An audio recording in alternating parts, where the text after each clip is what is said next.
Taste the Daily.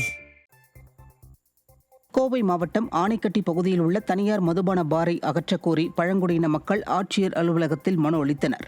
ஆனைக்கட்டியில் இயங்கி வரும் தனியார் பாரில் மது அருந்திய பலருக்கு உடல்நல பாதிப்பு ஏற்பட்டுள்ளதாகவும் கடந்த 3 மாதங்களில் தங்கள் சமூகத்தை சேர்ந்த பலர் உயிரிழந்துள்ளதாகவும் குற்றம் சாட்டி பழங்குடியின மக்கள் மாவட்ட ஆட்சியர் அலுவலகத்தில் மனு அளித்தனர்.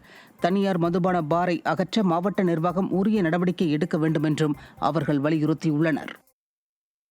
ஃப்ரெண்ட்ஸுங்கிற பேரில் கிளப்பு வச்சு நடத்திட்டு இருக்காங்க. அதாவது இந்த ஃப்ரெண்ட்ஸு கிளப்பு அர்பன் ஏரியாவுக்கு தான் பொருந்தும். ஆனால் ரூரல் ஏரியாவில் இது வைக்கக்கூடாது. கிளப்பில் விற்கக்கூடிய கடைகளில் விற்கக்கூடிய சரக்குகள் குடித்து எங்கள் மக்கள் வாரம் ஊருக்கு 2 பேர் 3 பேர் இறந்து போயிடுறாங்க.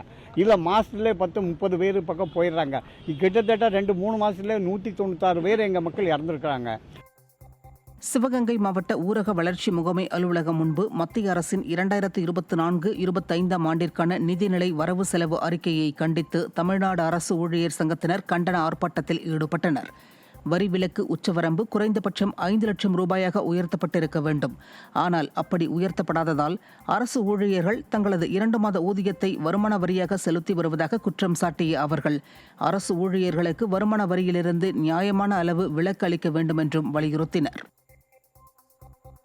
திருவள்ளூர் அருகே நடைபெற்ற மக்களுடன் முதல்வர் திட்ட நிகழ்ச்சியில் மனு அளிக்க வந்த மக்களை கவனிக்காமல் அரசு ஊழியர்கள் செல்போனில் மூழ்கிய அவல நிலை ஏற்பட்டது.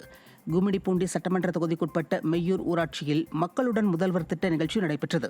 இதில் ஏராளமான பொதுமக்கள் மற்றும் மாற்றுத்திறனாளிகள் தங்களது கோரிக்கை மனுக்களுடன் கலந்து கொண்ட நிலையில் அங்கிருந்த அதிகாரிகள் செல்போனில் கேம் விளையாடிக் கொண்டும் வீடியோ கால் பேசிக் கொண்டும் வாட்ஸ்அப் பார்த்து கொண்டும் இருந்தனர். இதேபோன்று காலை 10 மணிக்கு வருவதாக இருந்த விடியா திமுக எம்எல்ஏ ஆடி அசைந்து மாலை 3 மணிக்கு வந்து கடமைக்கு மனு வாங்கி சென்றார். இதை கண்ட பொதுமக்கள் திட்டம் என்பதெல்லாம் பெயரளவிற்கு தானா என விமர்சித்திருக்கின்றனர். திருவாரூரில் கடந்த 23ஆம் தேதி தாக்கல் செய்யப்பட்ட மத்திய அரசின் பட்ஜெட்டை கண்டித்து தமிழ்நாடு அரசு ஊழியர் சங்கத்தின் சார்பாக கண்டன ஆர்ப்பாட்டம் நடைபெற்றது. வருமான வரி உச்சவரம்பு 10 லட்சமாக உயர்த்த வேண்டும், காலி பணியிடங்களை உடனடியாக நிரப்ப வேண்டும் என்பன உள்ளிட்ட கோரிக்கைகளை வலியுறுத்தி இந்த ஆர்ப்பாட்டம் நடைபெற்றது.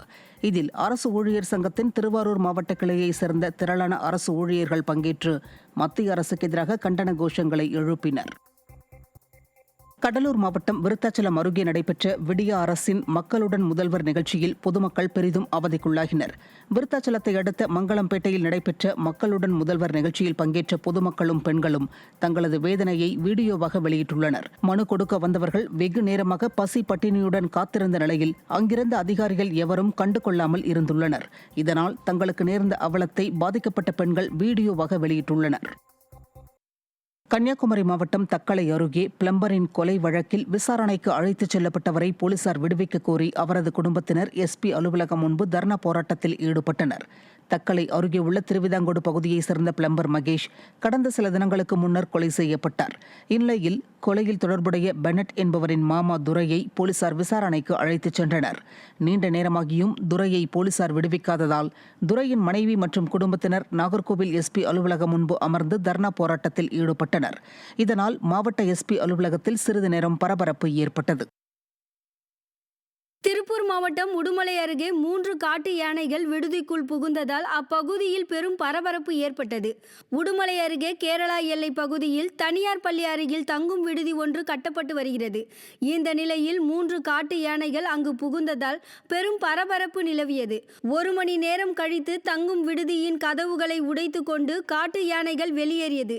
இச்சம்பவம் நடந்தபோது அங்கு யாரும் இல்லாததால் பெரும் அசம்பாவிதம் தவிர்க்கப்பட்டது.